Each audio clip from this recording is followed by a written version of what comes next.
Today we're going to talk about brakes on an FD RX7. Really, if you're under, let's say, 400 wheel horsepower, there's not a huge need for you to go to like a big brake system, but there are tons of kits out there, and if that's you, if you have a higher horsepower FD, then certainly go for it.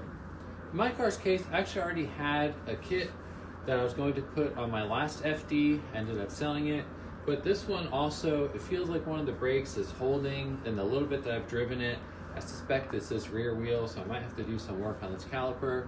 But also, as I'm going through the car, I decided to just go ahead and a full brake kit on this. That way I'll be ready for Deals Gap. The kit I've chosen is from Pettit Racing. This is their Stage 2 kit. It comes with 4 rotors. Here's the fronts and the rears that are slotted, not drilled, which honestly, the slotted and drilled is debatable on how much they help. To me, it's just kind of more for looks. It comes with an upgraded brake pad that has a little bit more performance, but it's still very streetable.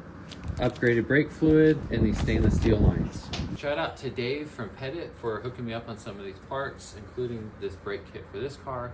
This one being kind of an OEM plus build, I'm not going to be really upping much horsepower out of this engine. The Stage 2 will be more than enough braking power for this FD. It should serve me well for a long time. All right, the front brake assembly is off. It's 2 17s on the back of the caliper to get the caliper to come loose. This brake rotor is just 2 screws. These screws can be kind of difficult.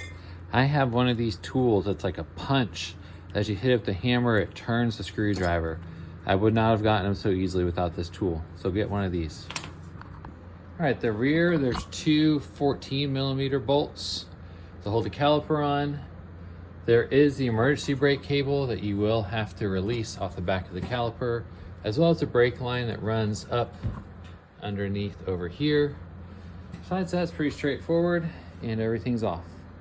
As you can see, my front and rear calipers are both pretty crusty looking, so I'm now going to take some time and pull off the other side. It's the same process, and when I get all 4 of these off, I'm going to clean them, paint them, restore them, and then we'll begin reassembly. Passenger side caliper, I think that's the one that's getting stuck. I had a hard time getting it off.